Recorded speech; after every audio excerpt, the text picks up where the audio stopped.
professional engineer. I have been a software engineer and a platform engineer with some of the biggest Fortune 500 companies on the planet for about 2 decades. What I am is a visionary. So I'm coming to this position because what I see is a state that is divided almost evenly. However, it's what, 45% our side, 55% their side. We need about a 5% flip on moderate progressives coming our way. So over the past 5 years that I've been investigating what's going wrong, I've also been investigating what's going right with this state. And as a lifelong Oregonian, I was born about an hour and a half south of here. I graduated from Roseburg High. I graduated from Oregon State University. I have degrees in biochemistry and biophysics, computer science, and my master's in business administration. And then I moved on to the tech world, IBM and Intel up in Hillsborough. And like many of you, I have been a little bit pissed off about the way the state's going. I see things like I sit in on a talk by Susan Bonamici, and I see her pre-screening questions so that the real questions can't be asked. I see her running polls where the number of respondents are not provided, where results are not provided, except for after the fact, verbally during a meeting. What I see is politicians that maintain power by obscuring the reality rather than addressing the reality. So what I come with here is a vision. Look, it's easy to get pissed off, but anger does not bring people together, and it does not bring that 5% that we need over to our side to put the state on a path to rationality. What does bring people together is vision. When we have a vision about what the state looks like in a decade, I want the state to be more prosperous.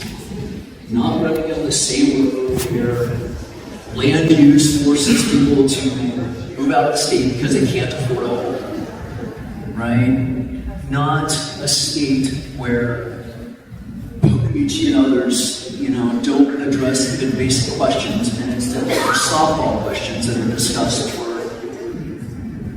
the entire meeting, so that the real issues never get on anybody's plate. What we need to do is wake people up. I don't see anybody in here as a competitor. I see people in here as potential allies. We're all trying to move the state in the right direction. We can work together to do this.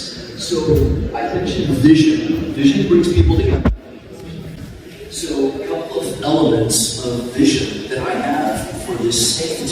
So we need to look at where we have crossover with other people that we can talk to. Because we can all get together and we can talk about the same issues until we're blue in the face, and Oregon ends up exactly where it has been for the past 20 or 30 years. We need something different. So I've been investigating from a numbers basis. I'm an engineer, I look for problems, I look for underlying reasons for the problems. Well, good or bad?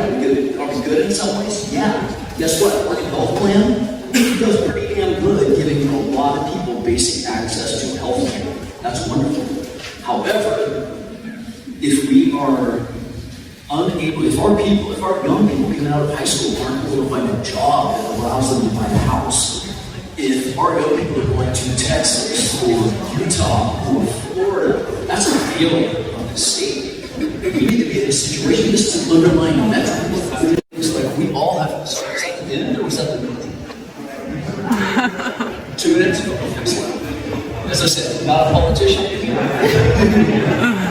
So when I look at where we have a crossover, where we can bring people together, I look at things like renewable energy. Look, we're in a state that imports every drop of oil we consume, every drop of gas we consume comes from the Olympic Peninsula in Washington. Washington, their production is going offline for the next 4 to 5 years because of the global warming commitments. Oregon's going to be in a pinch. We need solutions. My solution here, things that I've been investigating in depth and having discussions about, we have a jewel, a renewable energy jewel called the Newberry Crater. It's about an hour and a half south of Bend. There's been slight exploration as to what amount of energy can be produced from the Newberry Crater. But guess what? It can scale massively. This is the sort of opportunity. I've run the numbers. We can get this close to 50% of the energy we consume working, and it can be renewable. Guess what? That works for all of us, right? That brings lower cost manufacturing back online in this state. But we have to make it happen. Like our land use policies, once again, block it, slow it down. If you're talking 10, 20% of the cost of the project up front, then these alone, a lot of these projects aren't going to happen. So another element of vision. When somebody, say the Oregon Department of Education, comes up for a budget renewal, and they want a 10% addition, they rationalize why they need that extra 10%. I want to go back to zero-based accounting, where every bit of their budget from the ground up is rationalized every time we renew a budget. So my name is Brad Peters. Please come out here. I'd love to speak with you later. And yeah, I'll run together. Thank you.